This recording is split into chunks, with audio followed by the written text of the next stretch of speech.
Welcome to Flourish. I'm Diane Planidin, and you're in the right place if you're ready to create an inspired life. And we do so by working on our own personal development so we can be strong role models for those we love and mentor and strong for our own peace of mind. We are on the next chapter, 67, in my Psych-100 journey at Queen's University. So let's not waste a single minute delving in.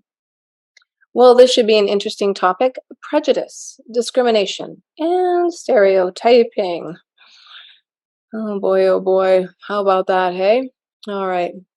People are often biased against others outside of their own social group, showing prejudice, emotional bias, stereotypes, cognitive bias, and discrimination, behavioral bias.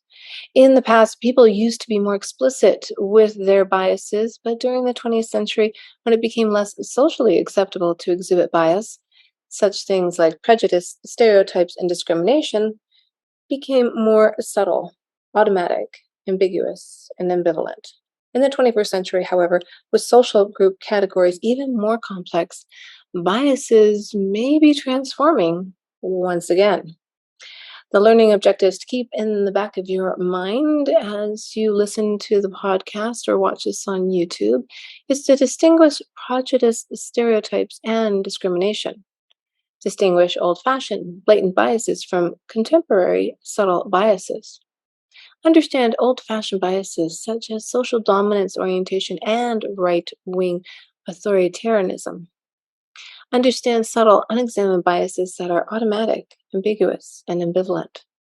And understand 21st century biases that may break down as identities get more complicated. Keep in the back of your mind, too, that I am a student and not a teacher. I'm simply sharing my journey. So let's get started. Introduction. Even in one's own family, everyone wants to be seen for who they are, not as just another typical X. But still, people put other people into groups, using that label to inform their evaluation of the person as a whole, a process that can result in serious consequences. This module focuses on biases against social groups, which social psychologists sort into emotional prejudices, mental stereotypes, and behavioral discrimination. These three aspects of bias are related, but they each can occur separately from the others.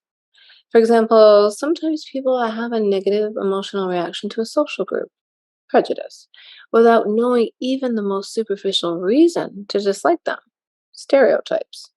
This module shows that today's biases are not yesterday's biases in many ways, but at the same time, they are troubling similar. First, we'll discuss old-fashioned biases that might have belonged to our grandparents and great-grandparents, or even the people nowadays who have yet to leave those wrongful times. Next, we will discuss the late 20th century biases that affected our parents and still linger today. Finally, we will talk about today's 21st century biases that challenge fairness and respect for all. Old-fashioned biases. Almost gone. You would be hard-pressed to find someone today who openly admits they don't believe in equality. Regardless of one's demographics, most people believe everyone is entitled to the same natural rights. However, as much as we now collectively believe this, not too far back in our history, this ideal of equality was an unpracticed sentiment. Of all the countries in the world, only a few have equality in their constitution, and those who do originally defined it for a select group of people. At the time, old-fashioned biases were simple. People openly put down those not from their own group. For example, just 80 years ago, American college students unabashedly thought Turkish people were cruel, very religious, and treacherous. So where did they get those ideas, assuming that most of them had never met anyone from Turkey? Old-fashioned stereotypes were overt, unapologetic, and expected to be shared by others, what we now call blatant biases. Blatant biases are conscious beliefs, feelings, and behavior that people are perfectly willing to admit, which mostly express hostility towards other groups, while unduly favoring one's own group. For example, organizations that preach contempt for other races and praise for their own is an example of a blatant bias. And scarily, these blatant biases tend to run in packs. People who openly hate one out group also hate many others. To illustrate this pattern, we turn to two personality scales next. Social dominance orientation. Social dominance orientation, or SDO, describes a belief that group hierarchies are inevitable in all societies and are even a good idea to maintain order and stability.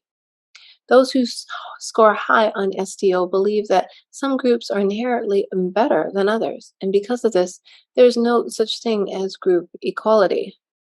At the same time, though, SDO is not just about being personally dominant and controlling of others.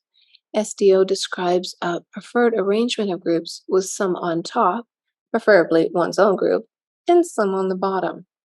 For example, someone high in SDO would likely be upset if someone from an outgroup moved into his or her neighborhood. It's not that the person high in SDO wants to control what this outgroup member does.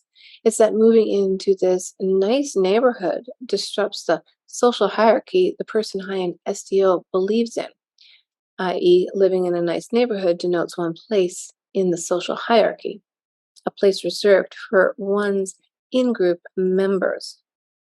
Although research has shown that people higher in SDO are more likely to be politically conservative, there are other traits that more strongly predict one's SDO. For example, researchers have found that those who score higher on SDO are usually lower than average on tolerance, empathy, altruism, and community orientation. In general, those high in SDO have a strong belief in work ethic, that hard work always pays off and leisure is a waste of time. People higher on SDO tend to choose and thrive in occupations that maintain existing group hierarchies. For example, police, prosecutors, business, compared to those lower in SDO who tend to pick more equalizing occupations, social work, public defense, psychology. The point is that SDO, a preference for inequality as normal and natural, also predicts endorsing the superiority of certain groups: men, native-born residents, heterosexuals, and believers in the dominant religion. This means seeing women, minorities, homosexuals, and non-believers as inferior. Understandably, the first list of group tend to score higher on SDO, while the second group tends to score lower. For example, the SDO gender difference, men higher, women lower, appears all over the world. At its heart, SDO rests on fundamental belief that the world is tough and competitive with only a limited number of resources.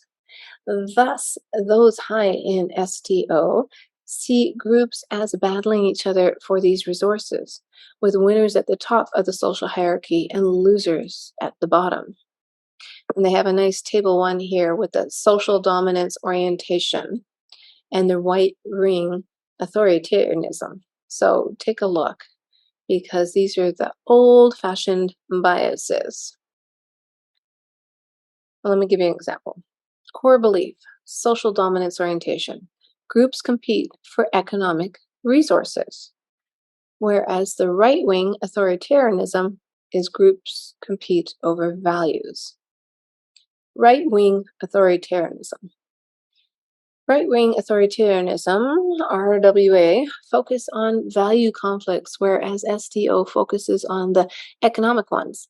That is, RWA endorses respect for obedience and authority in service of group conformity. Returning to an example from earlier, the homeowner who's high in SDO may dislike the outgroup member moving into his or her neighborhood because it threatens one's economic resources. For example, lowering the value of one's house, fewer openings in the school, etc. Those high in RWA may equally dislike the outgroup member moving into the neighborhood, but for different reasons. Here it's because this outgroup member brings in values or beliefs that the person high in RWA disagrees with, thus threatening the collective values of his or her group. RWA respects group unity over individual preferences, wanting to maintain group values in the face of differing opinions. Despite its name, though, RWA is not necessarily limited to people on the right, conservatives. Like SDO, there does not appear to be an association between this personality scale, i.e., the preference for order, clarity, and conventional values, and conservative beliefs. However, regardless of political ideology, RWA focuses on groups' competing frameworks of value. Extreme scores on RWA predicts biases against outgroups while demanding in-group loyalty and conformity. Notably, combination of high RWA and high SDO predicts joining hate groups that openly endorse aggression against minority groups, immigrants, homosexuals, and believers in non-dominant religion. 20th century biases, subtle but significant. Unfortunately, although many have hoped that overt prejudice and prejudice behaviors were part of our history, it is clear that they are not. These are not the only form of damaging biases, though. Sometimes biases exist in people, they're just more subtle. These subtle biases are unexamined and sometimes unconscious, but real in their consequences. They are automatic, ambiguous, and ambivalent, and nonetheless are biased, unfair, and disrespectful to belief in equality. Automatic biases. Most people like themselves well enough, and most people identify themselves as members of certain groups, but not others. Logic suggests then that because we like ourselves, we therefore like the groups we associate with more, whether those groups are our hometown, school, religion, gender, or ethnicity. Liking yourself in your groups is human nature. The larger issue, however, is that own group preference often results in liking other groups less. And whether you recognize this favoritism is wrong, this trade off is relatively automatic. That is unintended, immediate, and irresistible. Social psychologists have developed several ways to measure this relatively automatic own group preference, the most famous being the Implicit Association Test, or IAT. The test itself is rather simple, and you can experience it yourself if you Google implicit or go to understandingprejudice.org. Essentially, the IAT is done on the computer and measures how quickly you can sort words or pictures into different categories. For example, if you were asked to categorize ice cream as good or bad, you would quickly categorize it as good. However, imagine if every time you ate ice cream, you got a brain freeze. When it comes time to categorize ice cream as good or bad, you may still categorize it as good, but you will likely be a little slower in doing so compared to someone who has nothing but positive thoughts about ice cream. Related to group biases, people may explicitly claim they don't discriminate against outgroups, and this is very likely true. However, when they're given this computer task to categorize people from these outgroups, that automatic or unconscious hesitation, a result of having mixed evaluations about the outgroup, will show up in the test.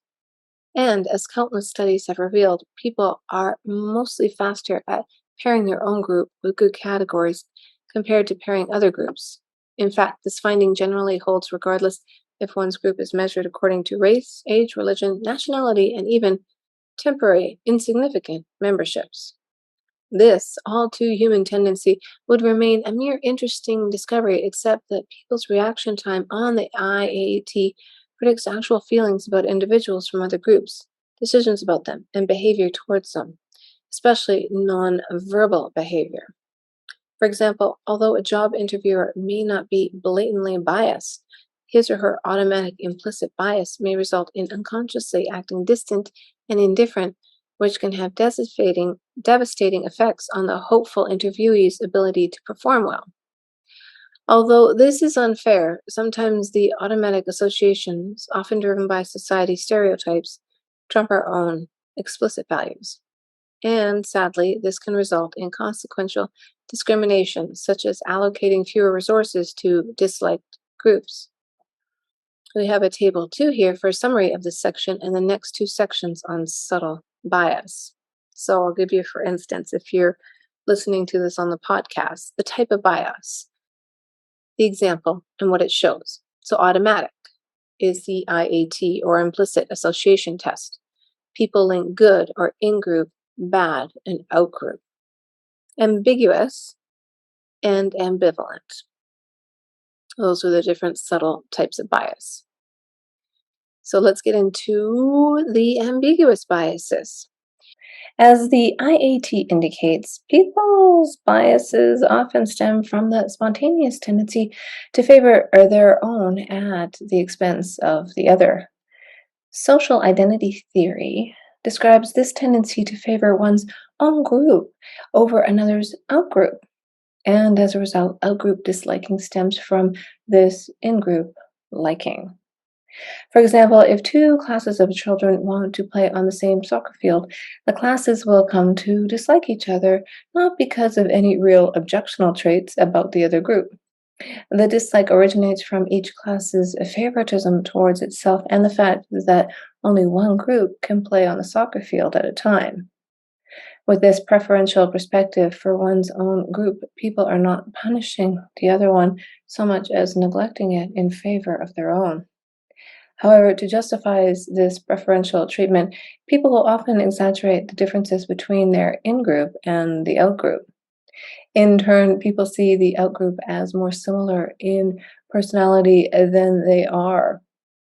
This results in the perception that they really differ from us and they are all alike.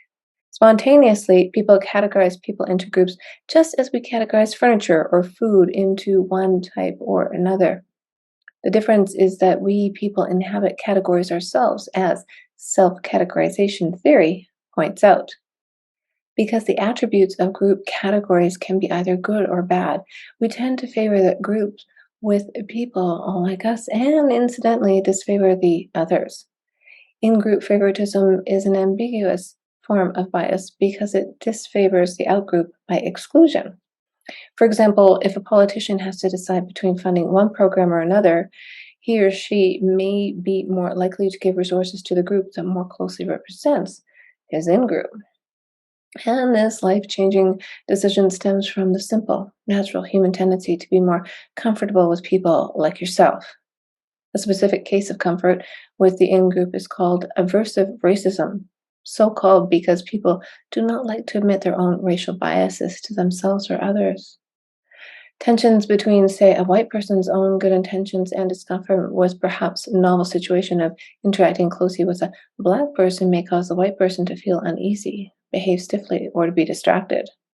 As a result, the white person may give a good excuse to avoid the situation altogether and prevent any awkwardness that could have come from it. However, such a reaction will be ambiguous to both parties and hard to interpret. That is, was the white person right to avoid the situation so that neither person would feel uncomfortable? Indicators of aversive racism correlate with discriminatory behavior, despite being the ambiguous result of good intentions gone bad. Bias can be complicated. Ambivalent biases. Not all stereotypes about groups are all negative, though they may still be unwanted. For example, ethnic Asians living in the United States are commonly referred to as the model minority because of the perceived success in areas such as education, income, and social stability. Another example includes people who feel benevolent toward traditional women but hostile toward non-traditional women, or even ageist people who feel respect toward older adults, but at the same time worry about the burden they place on public welfare programs. A simple way to understand these mixed feelings across a variety of groups results from the stereotype content model. When people learn about a new group, they first want to know if its intentions of the people in this group are for good or ill. Like the guard at night. Who goes there, friend or foe? If the other group has good cooperative intentions, we view them as warm and trustworthy and often consider them part of our side. However, if the other group is cold and competitive or full of exploiters, we often view them as a threat and treat them accordingly. After learning the group's intentions, though, we also want to know whether they are competent enough to act on them. If they are incompetent or unable, their intentions matter less. These two simple dimensions, warmth and competence, together map how groups relate to each other in society. So they have a figure 1 here to look at on the YouTube channel, the stereotype content model, 4 kinds of stereotypes that form from perceptions of competence and warmth. There are common stereotypes of people from all sorts of categories and occupations that lead them to be classified along these 2 dimensions. For example, a stereotypical housewife would be seen as high in warmth but low in competence. Don't agree with that, but that's my opinion. This is not to suggest that actual housewives are not competent, of course, but they are not widely admired for their competence in the same way as scientific pioneers, trendsetters, or captains of industries. I see what they mean. At another end of the spectrum are homeless people and drug addicts, stereotyped as not having good intentions, perhaps exploitive for not trying to play by the rules, and likewise being incompetent, unable to do anything useful. These groups reportedly make society more disgusted than any other groups do. Some group stereotypes are mixed, high on one dimension and low on the other.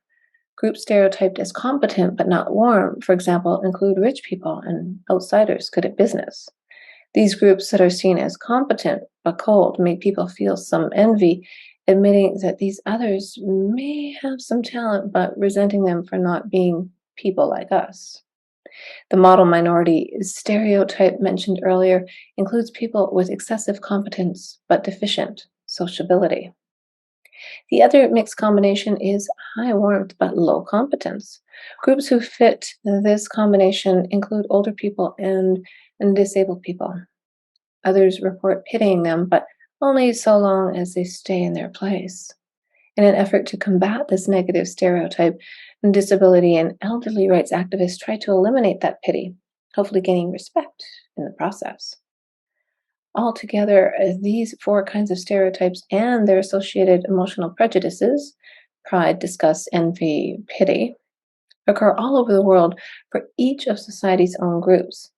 These maps of the group terrain predict specific types of discrimination for specific kinds of groups, underlying how bias is not exactly equal opportunity. Conclusion: 21st century prejudices. As the world becomes more interconnected, more and more people are encountering greater diversity of others in everyday life. Categories are becoming more and more uncertain, unclear, volatile, and complex. People's identities are multifaceted, intersecting across gender, race, class, age, region, and more. So it sounds like this is a necessary evil, doesn't it? And it's really quite fascinating to learn that us humans are, wow, just human.